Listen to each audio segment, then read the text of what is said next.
Mbote losako makambo nyonso malamu mpona bandeko na nga bakongole topusani epai na bino bianco news na kati na makambo ya minene, makambo ya kitoko, makambo ya esengo.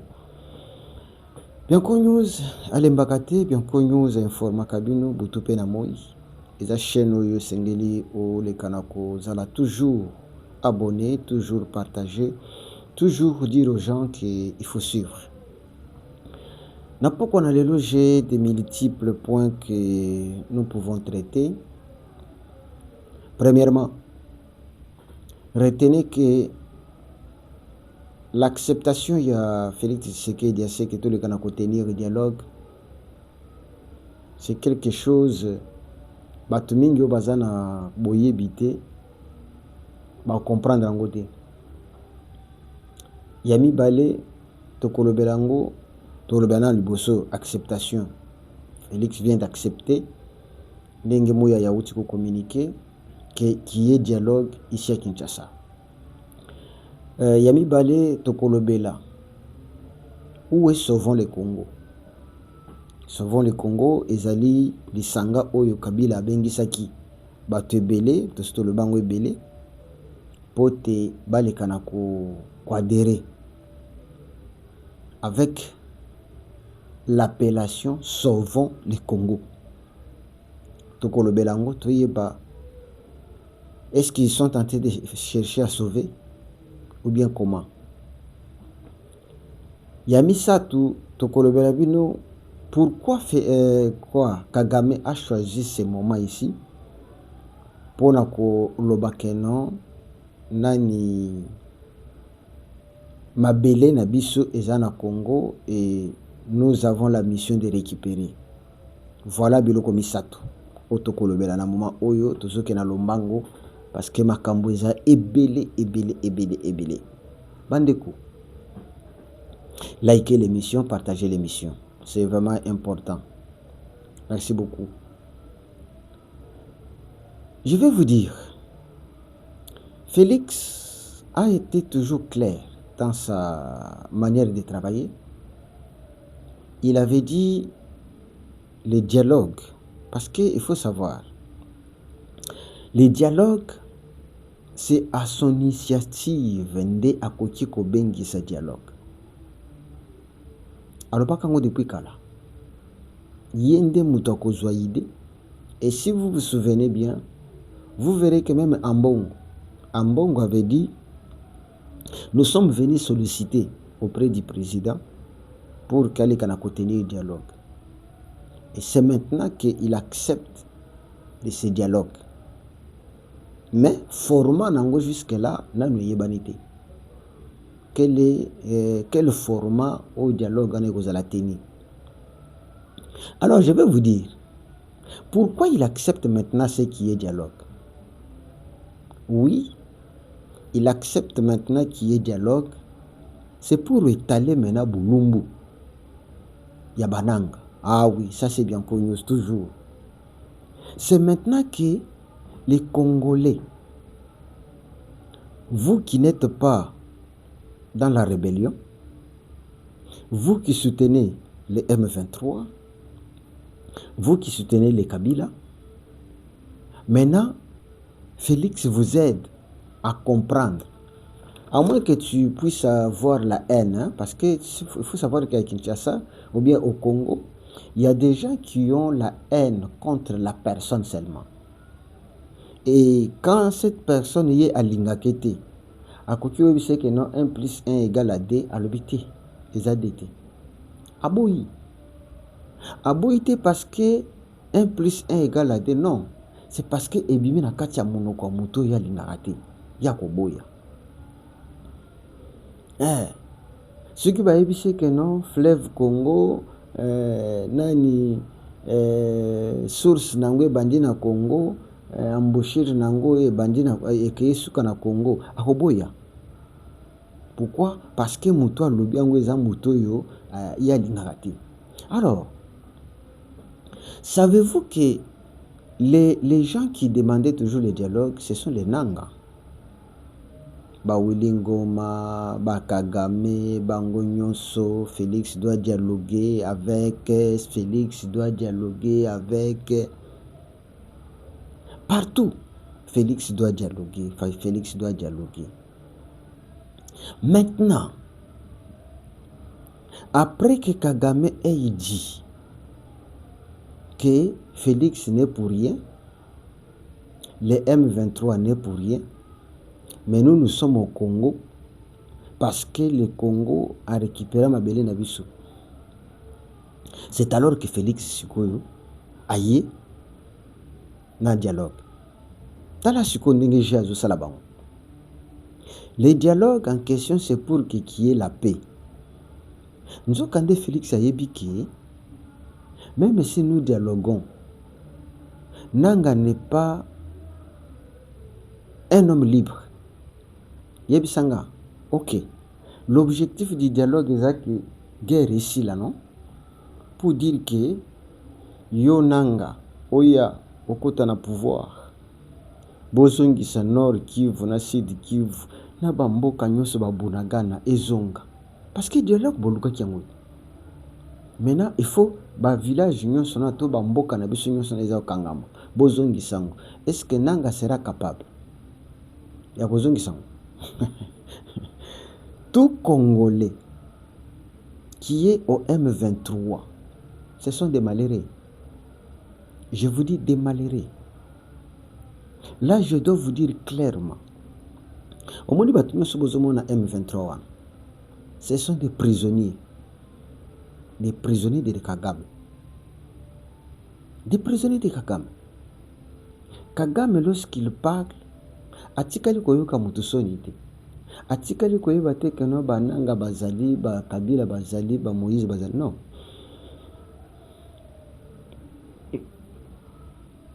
Attendez un coup. Il vous dit clairement que nos bangons sont de l'autre côté. Le vrai problème, il doit négocier avec des rebelles, il doit négocier avec des rebelles. Maintenant, ça change. Parce que maintenant, il ne se cache plus. À lobby, nous cherchons nos terres. Au Congolais, Basoa, Natango, Belge, Bazalaki. Est-ce que vous comprenez, Sigo? C'est pourquoi maintenant, lorsque les dialogues arrivent, vous venez avec vos conditions, ok. Le gouvernement aussi avec ses conditions, ok. Quelles sont les conditions Yakotoyo? Ok, Bozongisa, Nord Kivu, Sud Kivu, na maboko na biso ba Congo na gouvernement congolais. Parce que bino se boyebi que non, eza mabele à Congo. Et maintenant les Congolais se retrouvent dialogue. Ba nani bambongo. Ba musu boloba que non, ceux qui te dialoguent guerre silite. Ok. Maintenant, toke na dialogue. Toke na dialogue. C'est quoi guerre ici la casse? Au moins place ko problème ozala. Parce que nanga koloba akoyebisa ni ayebisa au Rwanda que non bobima. Non. Et là je dois directement entrer. Nakoyebisa bino que l'objectif ya Kagame est atteint. L'objectif de Kagame est atteint. Pourquoi? Kagame a choisi ce moment pour parler de ça parce que à comprendre que l'objectif est atteint. L'objectif c'est quoi? C'est de récupérer le nord et sud Kivu que lui considère, et Massissi disons, que lui considère comme étant ce sont des terres rwandaises. Plusieurs fois, on a vu que non, Kagame n'avait pas pour objectif de venir à Kinshasa. Plusieurs fois, je vous dis ça. Il n'avait jamais l'objectif de venir à Kinshasa.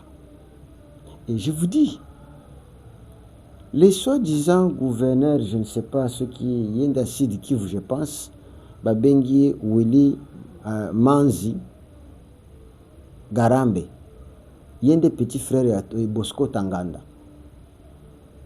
Hein? Oya Menaki Liboso, SNDP.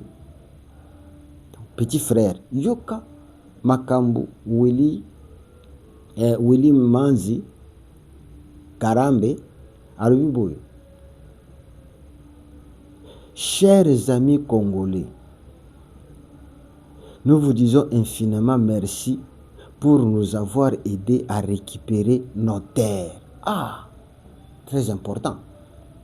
Bandeko, le gouverneur qui est au Sud Kivu, na compte ya M23, le qui a Bosco Tanganda, a remercié ba Congolais na ndenge ya kosakana te, na façon ba permettre bango ba récupérer mabele na bango. Maintenant tout mituna nano. Le gouverneur donc c'est un Rwandais. Parce que lui-même il dit que non, je remercie les amis congolais. Donc lui-même ne se reconnaît pas congolais. Mais il a fait sa merci na bami congolais ou ba aider bango pour ba récupérer mabele na bango. Siko nango lobini. Willy Ngoma ceux qui boza ba congolais bolobini. Tala buzoba place comme Kagame qui dit que non, nous sommes venus pour récupérer nos terres. Mais Willy Manze qui est considéré comme étant congolais, qui gère le Sud Kivu, mais il vous dit que le Sud Kivu, sonore Kivu, je ne sais pas, il est place à Zasuki Goma ou bien Bukavu. Mais je sais qu'il est gouverneur. Mais il vous dit que merci à vous, amis congolais. Nous vous disons infiniment merci pour nous avoir aidés à récupérer nos terres. Ah, tant que banda kikoloba kenoge Rwanda, et ça parce que Félix a gouverné ma bête. Bondimaka, bino mona kikaka ah, Congolais, au monde place au mimi. Congolais, talane bumi bazoba. Je vous dis que les Congolais nyonso bazana à côté ya M23, bakomi ba malheureux, ba souffrir, ce sont des prisonniers. Et je vais vous dire, savez-vous que ces gens-là, au nyonso bazana M23, ba numéro na ba nyonso za contrôlé, ba numéro à téléphone, DD, ba voix na bango eza enregistré. Donc ceux qui ont métier kaka koloba, a tout changé numéro, bakoye bakeno, ça c'est tel. Tala, siko boy bisanga ba Frank Jongo bazaka susu na nani, ba onyos ba utaka poto ba yaka masse. Ba ye kotonda na kuna na est tokobi bato M23. Nyonso ba zonga baza sute. Bato peperdo bakendaka kuna ba kima. Ah, Congolais. Tala niveau. Maintenant, les Rwandais, bazo remercier bino. Sachez que l'histoire retiendra. L'histoire retient déjà que c'est vous qui avez livré votre pays, propre pays. Et les Rwandais commencent à vous remercier de ce que vous les avez aidés. Il y a pour récupérer ma belle na bango. Voilà. Buzoba. Likez l'émission. Donc retenez que, connaissant déjà que non, ça ce sont des traîtres. Félix Sikoa Zobengi Sabangona. Dialogue. Ok. Après dialogue. Ok. To yokani. Ok. Bon, ça va. Bon, libérer Kassi Nord et Sud Kivu. Si qu'on déplace beaucoup de problème na Rwandais. Parce que pour Rwandais, leur objectif ce n'était pas Yako Bengana Félix, ce n'était pas Yako délivrer Congo. Non. Libérateur, Nanga. Bon, maintenant, Tokota là, Félix a piégé ces gens-là. Tokota là, Siko, Nanga, Kabila, Baïbsa Kagame, que non, bon, ça va. Et pas n'avis Toyokani déjà, Binobo Zonga. Ils ont yinda kuna. Oya komeka. Kuyibisa Kagame ka bongo. Toi komeka kuyibisa ba Rwandais. Bako bomaye. Et je dirais même Kagame, boma bango. Bakomi ba prisonnier. Dialogue. Ok, boya. Quel est l'objectif? L'objectif est ça que tu dialogues, tu yokani, ate, bon, boma moto, boma, ok, ça va. To boma moto kasi. Kasi bo récupérer tout besoin ça kasi ba province na biso nde place ezoyindela bango yango wana. Kagame objectif ne ezalaki mosusu, ye azomona deja mabele akomi kocontrole yango na ba 20h awa na Uvira au moins 20 camions ekotaki ba 17h. Je vous révèle des choses, ba 20 camions ben ekoti ba 17h, mais ba 20h 21h 20 camions wana ebimi chargé eke Rwanda. Hein? Ba camion ekoti vide, siko ezozonga na plein ba bashango nyonso. Mais tango yaki ezaki bachete, c'est ça mosala malamu bananga bosali. C'est ça Frank Djongo, félicitations. C'est ça. Siko noza na mutuna moko. Natuna nano.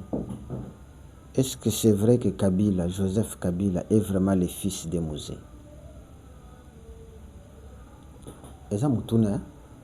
Est-ce que c'est vrai, Joseph Kabila est vraiment le fils de Mouzé? Yope mituna, ngape na mituni. Pourquoi na mituni question wana? Toto mituni ngana yo. Après déclaration ya Kagame, ya koloba ke non, biso to yaki na Congo pona ko récupérer mabele na biso. Après déclaration ya Willy Manze, qui est gouverneur là-bas, ya koloba ke non, merci aux amis congolais, vous nous avez aidé à récupérer nos terres. Tu crois vraiment qu'un vrai fils ya Mouzé peut bober ça? Pas accepter de telles choses? Entre nous, moi ya Mouzé Kabila, qui a lutté avec son père pour délivrer le Congo. Dengue Bolobakeno, il a sacrifié sa jeunesse pour sauver le Congo. Ok, nous acceptons. Après ces déclarations, un vrai Congolais, à quoi quitation à Rwanda, entre nous, tous en un vrai Congolais, un vrai politicien, parce que Kabila n'est pas seulement un monsieur congolais, un citoyen congolais, non. C'est un acteur politique du Congo et ancien président.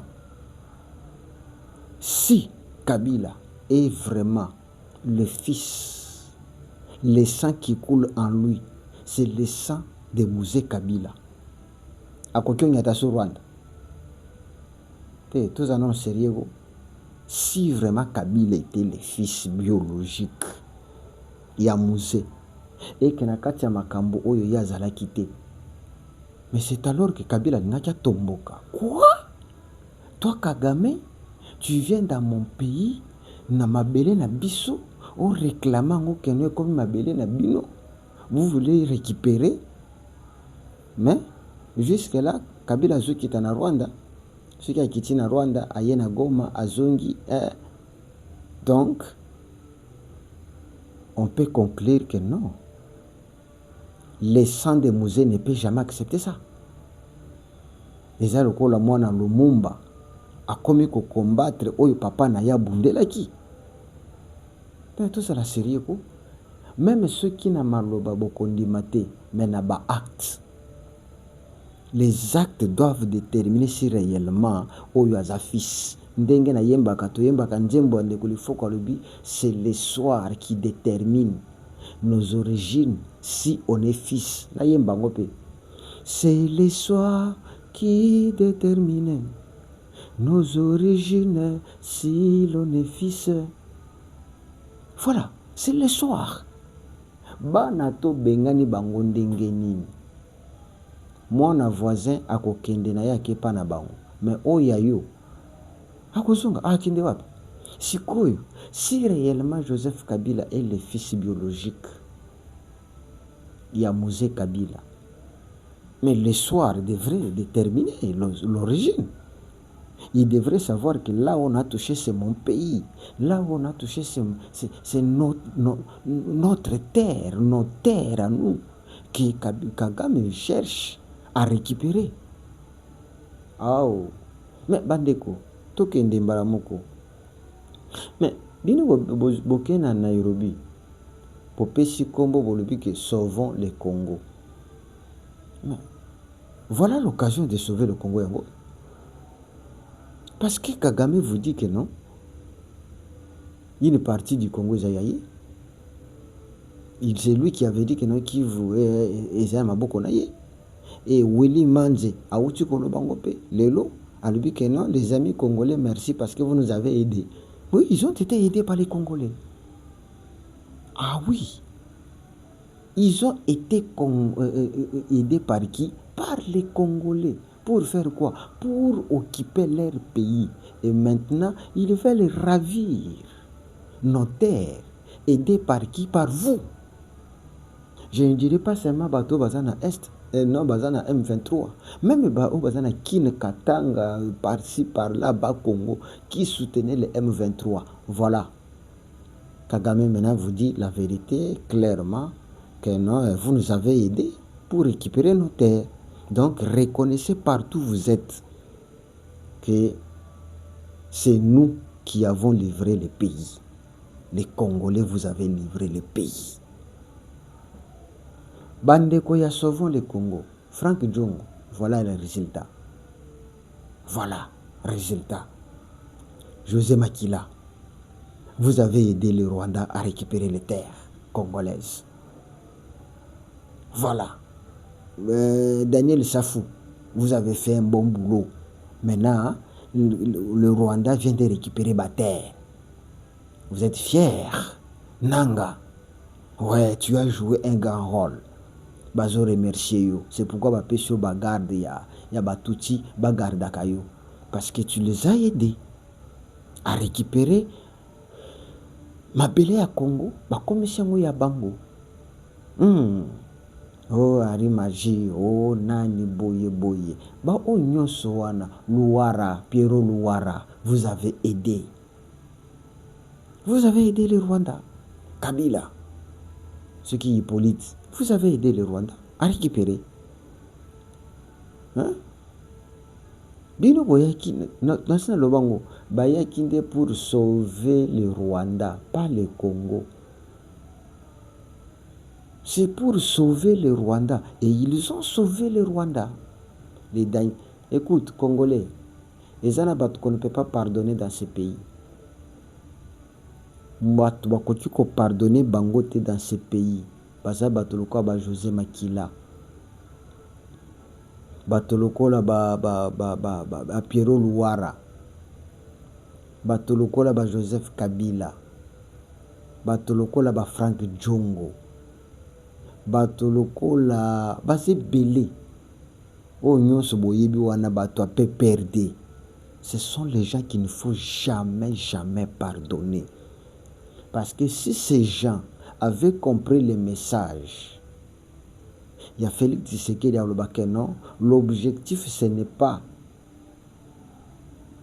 que le pays est mal gouverné, l'objectif c'est de récupérer, de balkaniser le pays. Balumumba balobango. Mais Congo la yokakate. Voilà, on commence à vous remercier de ce que vous les avez aidés à récupérer ma belle. Et qui les avait aidés? Les Congolais. Quelle honte! Quelle honte! Les lots, beaucoup mal à l'aise. Hein? Beaucoup condamné Kagamaro. Beaucoup condamné Kagame total. Beaucoup condamné Willy Manze total. Hein? Voilà. Buzoba. Et Salangando, Yangoy. Hein? Obra bapenda Buzoba et Salangando. Akimi Mboula, Akoti na mai. Puis nous voyons que Tshisekedi c'est un dictateur, Tshisekedi ne gouverne pas bien, tout consort boy. Allez, toke ko banda mouvement. Toke ko bunda. Toke ko sauver Congo. Bino bo sauver Congo. Bo sauver Congo. Siko Congo yangwana, parti yangwana ki. Siko ndenge za pour la guerre. On ne peut pas récupérer ça la facilité. Kagame travaille butupe na mo ipote parti wana tika kozonga sonante. Tokotata boya to fanda siko to dialoguer. Tota la place boko yebisa Kagame que non OK. oyaki namoni sikoyo makambo nyonso esimbi sikoyo yo bima totala oyebisa Kagame ke non sikoyo bima bokende na bamilitaire na bino biso awa makambo nyonso ebongi tobandaki kosenga dialogue yango esalami alors tokende bino bozonga sikoyo totikala biso na biso bakongole tokotala dialogue Félix abengi bino c'est pour que alakisa devant bato sikoyo ke non voilà les gens qui demandaient le dialogue to dialoguer kasi bozongisa nani ekozonga te. C'est un piège. L'homme intelligent, l'homme sage voit le mal de loin. Siko Nanga, vous êtes sage. Kabila, vous êtes sage. Frank Djongo, vous êtes sage. Mosuso Vemba, vous êtes sage. Bandeko, Makambo Tozok, Nzokande Vemba zape na moi cité. Frank Djongo pas à na moi cité. Talana no bato bozongo bo pesa pouvoir. Des irresponsables. Des irresponsables. Donc, bandeko, boyeba ke makambo eza penza epesa na mutu pasi. De voir que nos frères à nous, ils ont livré le pays. Lorsqu'on leur disait que papa, Moussala, côté bozo kendewana tala, rien. Félix est un dictateur. Ah, Félix est dictateur. C'est un dictateur. Mais au moins, les dictateurs, il gère son pays. Il est au Congo. Mais vous êtes allé au Rwanda. Et vous avez combattu. Donc, batu so bakufi, ba Congolais so bakufi. Bakufi kaka pona ko céder une partie du Congo aux mains des Rwandais. Ça fait très mal, hein? Batu so ya M23 bakufi. Bakufi kaka pona kozwa mabele na bango basedango na Rwanda. Lelo, ce sont ces gens que vous appelez les gouverneurs, qui étaient autrefois des Congolais, mais aujourd'hui, il vous dit clairement que non. Merci aux amis congolais. Vous nous avez aidés. Bango banani. Nous les Rwandais. Nous les Rwandais. Aujourd'hui, c'est le Rwanda qui célèbre. Nous vous avons dit que non, à chaque fois qu'il y a une ville qui tombe, c'est Esengona Rwanda. Bazo Sepela. Kagame, après avoir compris que non, la mission est accomplie. Aleki Siko, auparavant, c'était que non, c'était un dossier entre Congolais et Congolo-Congolais. C'était ça. Oh non, Makamba Congo est allé bisouter. C'était un dossier entre Congolais et Congolo-Congolais. Après, Kakayemoko, oh non, tout kende kuna parce qu'il y a des FDLR. Après, Kakayemoko, oh non, il y a les Tutsis qui sont massacrés au Congo. Kakayemoko, Awasikoyeko Bisabini, clairement que non, nous sommes au Congo parce que nous voulons récupérer nos terres confisquées ou bien qu'on avait cadonnées aux Congolais. Oh! Donc, toi, tu les as accompagnés. Et Maze vous dit que merci. Je remercie Bino. Quand est-ce que vous avez accompli ça, merci? C'est après avoir accompli la mission. Pour eux, vous avez accompli déjà la mission. Oui. Batuti Rwandais pour la bango mission est accomplie. Maintenant, des richesses, donc ils exploitent les richesses, non pas comme étant des richesses du Congo, mais ils exploitent des richesses comme étant Yaba province na bango. Ils exploitent les richesses comme étant appartenant au Rwanda. Même banangana bayebi eloko te. Air camion ezokota bango bayebi te. Air ezobima bango bayebi te. Les services qui fonctionnent là-bas, ce sont des services rwandaises. Bango nde bato bazokota ba camion, bango nde bazo frontière ezakana ba congolais te. Entre Bukavu, nyonso wana, il n'y a plus de frontières. On entre comme on veut, on sort comme on veut. C'est ça. Vous avez délivré le Congo. Non, vous avez livré le Congo. Donc, tout Congolais, retenez que bakombo nyonso oyo bozoka bananga, c'est tous ces messieurs-là, Willy Ngoma, les soi-disant, ce sont des gens qu'on ne peut pas pardonner au Congo. Jamais. Jamais. Donc, eza lokola mwana ndako bokangi porte pour que miyibi bakota te, mais yaye nzokanda azokopere na bamiyibi afongoleli bango porte, bamiyibi bakoti basakaje ndako babimi bakei. Après boloba nini mwanana no bolimbisa kaka zaka mwana biso? Non. Tokangaka porte pote muyibi akota te, mais mutu andako mwana ndako ande aki kokopere na bato wana afongoleli bango porte, baforce porte te, afongoleli bango porte bokota batoki nyonso bake nango. Tokoloba nini? Sikoyo tolimbisa nanga qui a livré de ses propres mains ses propres frères. On a assassiné, on a violé. Après, il a cédé nos terres de nos ancêtres. Bolimbisa mutu ndenge wana? Jamais. Bandeko, eloko ya suka. Savez-vous qu'au Rwanda, du temps de Kabila, il y avait une école. Na kati école wana on enseignait le Chiluba. Makambo ekomi kobima. Qui était le promoteur to mutabanda ou dirigeant makambo wana? Boshab. Donc na Rwanda bato bayekolaka Chiluba. Et bato wana bazoyekola Chiluba wana bazopesa bango bakombo pe ya baluba. Oyo kaka wana Chimanga, Mutombo, Mujinga, Kapinga. Donc bato wana après avoir koyekola Chiluba batindi bango na académie militaire, s'entraîner kuna papa na compte à Rwanda.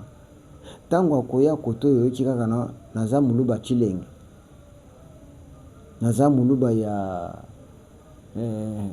ba village yango ya kuna ya Kabe ya Kamwanga.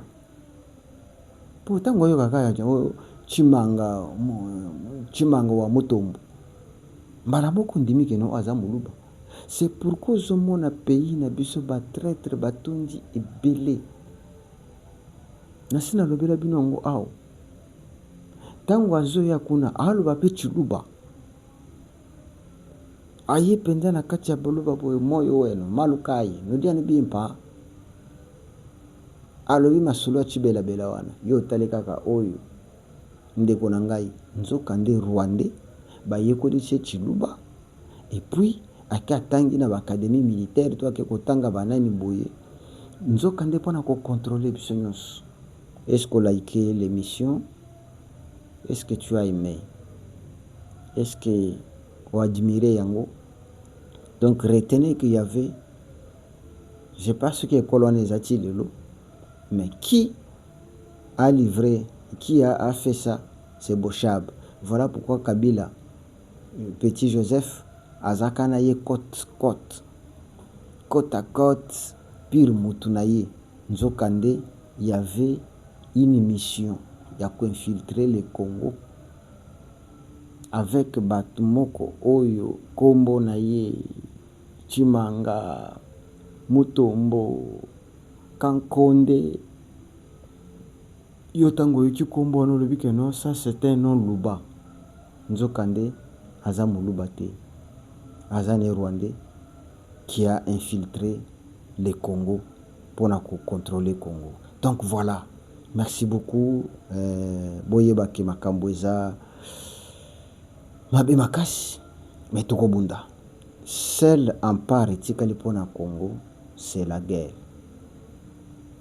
Même les dialogues dont on vous parle là, ces gens ne seront pas capables de dire à Kagame que non, maintenant tu quittes le Congo, Toyokani déjà en famille, en tant que peuple, Moko Toyokani, Bakokati. Parce qu'ils n'ont pas l'autorité. Celui qui dirige de ce côté, il s'appelle Kagame. C'est le Rwanda qui dirige de ce côté-là. Vraiment, likez l'émission, partagez l'émission. Je vous aime beaucoup. C'est une joie de vous avoir et d'être avec vous. Abonnez-vous massivement et partagez.